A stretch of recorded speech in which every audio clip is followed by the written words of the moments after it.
Polska gra o pieniądze na atom z USA. Chiny budują w energetyce to, co się da. Podejrzany o sabotaż Nord Stream 2 został zwolniony przez polski sąd, a Gerhard Schröder lobbuje dalej. Jest 20 października 2025 roku, nazywam się Wojciech Jakubik, a to jest codzienny przegląd informacji sektora energetycznego i paliwowego Energy Drink. Zapraszam.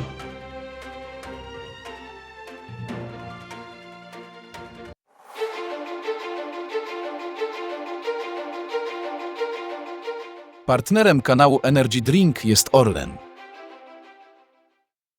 Zaczynamy jak zawsze od informacji dnia. Polska wojna sprawiedliwa z Nord Stream 2. Sąd polski uwolnił podejrzanego o udział w wysadzeniu Nord Stream 2, wywołując kontrowersje. Tymczasem niektórzy Niemcy chcą przywrócić wpływy rosyjskie w Europie, a przykład to Gerhard Schröder. Prokuratura niemiecka domagała się od Polski ekstradycji Wołodymyra Żurawlowa, podejrzanego przez nią o udział w wysadzeniu Nord Stream 2. To nurek głębinowy z Ukrainy, który nie przyznaje się do zarzutów.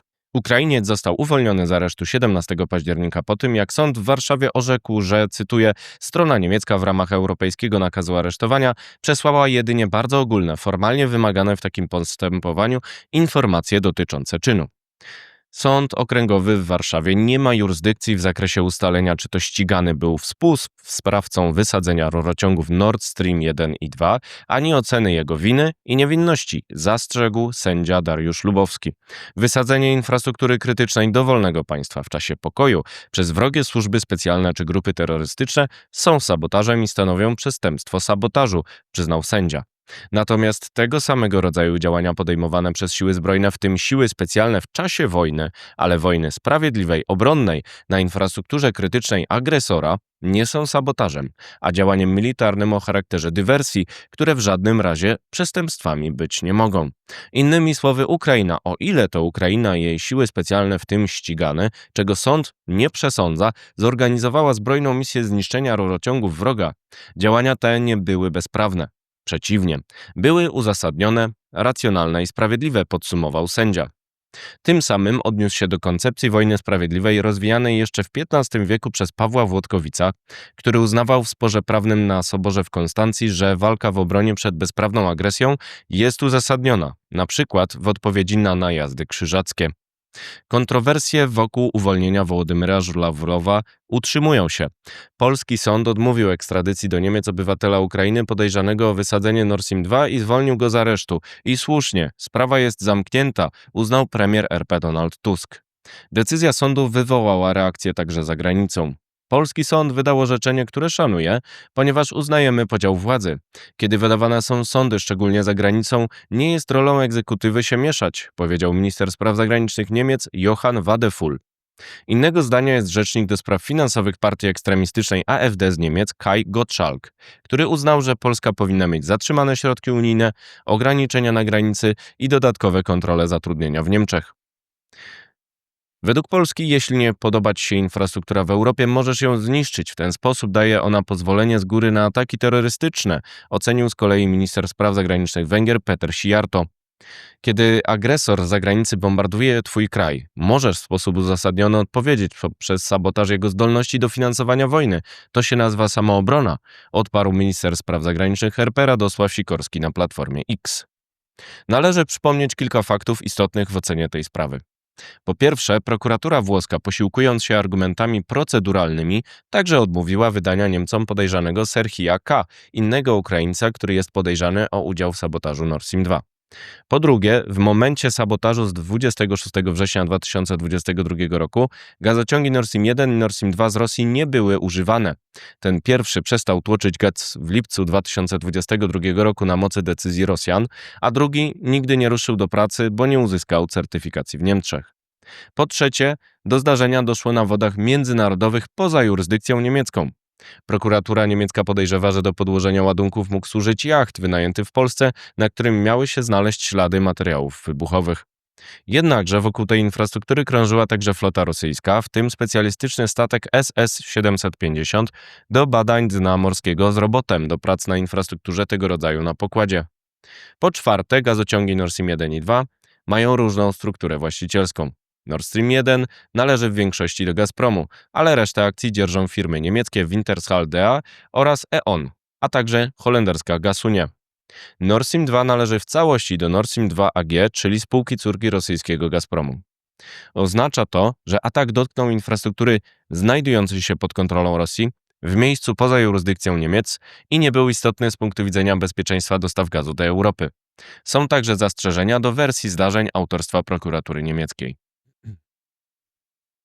Problemem był Nord Stream 2, a nie walka z wpływami Rosji. Nord Stream 2 stanowił zagrożenie dla bezpieczeństwa energetycznego Europy, choć jego akuszerowie nie uznają odpowiedzialności w tej sprawie.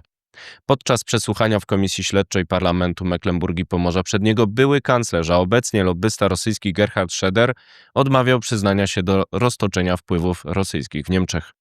Komisja bada wpływy rosyjskie uzyskane za pomocą fundacji Stiftung Klimaschutz finansowanej w Niemczech przez Gazprom, która pomogła ominąć sankcje USA i dokończyć budowę Nord Stream 2. Według Schrödera budowa tego gazociągu była w interesie Niemiec, które nie musiały pytać się o opinię Polski w tej sprawie. Gdyby ten gazociąg pracował w czasie inwazji Rosji na Ukrainie, mógłby posłużyć do ominięcia krajów przesyłowych, ich szantażu przy jednoczesnym utrzymaniu dostaw do Niemiec. Potwierdza to ujawniona ocena oddziaływania Nord Stream 2 na bezpieczeństwo opracowana w czasie rządu Olafa Scholza przez resort gospodarki pod wodzą Roberta Habecka, opisana przez podcast Energy Drink. Sami Niemcy uznali, że Nord Stream 2 stanowił zagrożenie dla bezpieczeństwa energetycznego ich kraju oraz całej Unii Europejskiej. Gerhard Schröder nie uznaje jednak swej winy. Niezależnie od tego, kto faktycznie wysadził Nord Stream 2, gazociąg ten stanowił zagrożenie dla Polski, Niemiec i Unii Europejskiej. Europa ma plan rozstania z gazem rosyjskim do 2027 roku w ramach regulacji będących obecnie przedmiotem prac instytucji unijnych.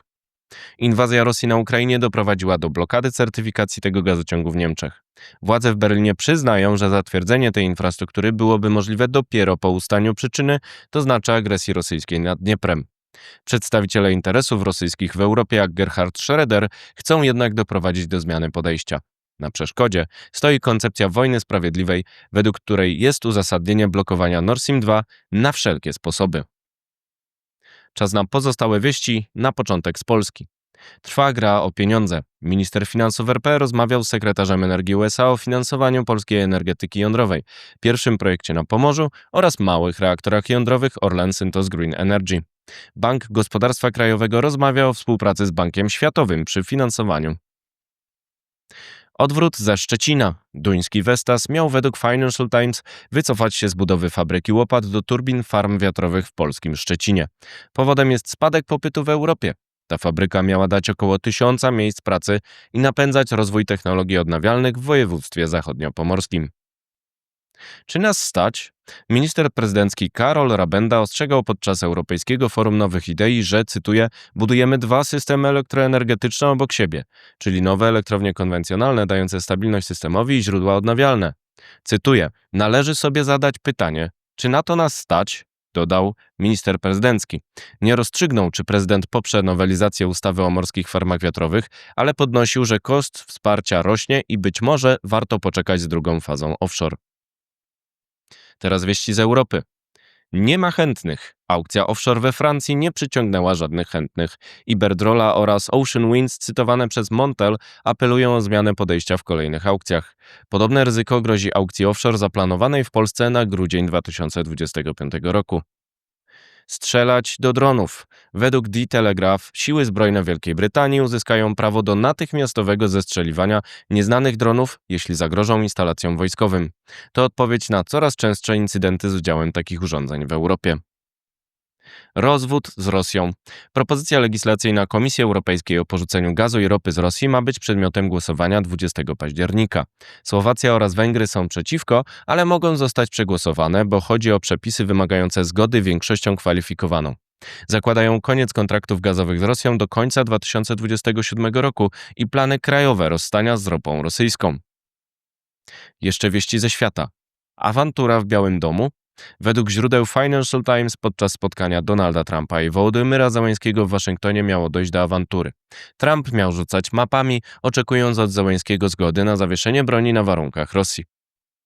Nie ma tomahawków. Trump i ja zgodziliśmy się nie mówić o nich publicznie. USA nie chcą eskalacji, powiedział prezydent Ukrainy Wołodymyr Zełański po rozmowach w Białym Domu, podczas których przywódca USA domagał się zatrzymania walk na obecnej linii frontu.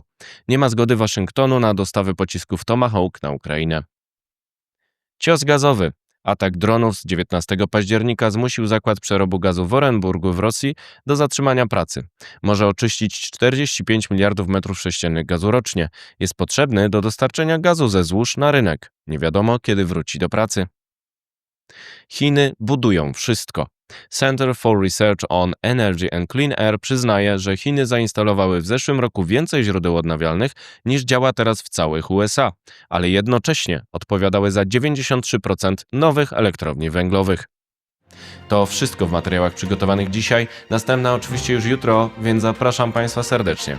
Do zobaczenia, do usłyszenia.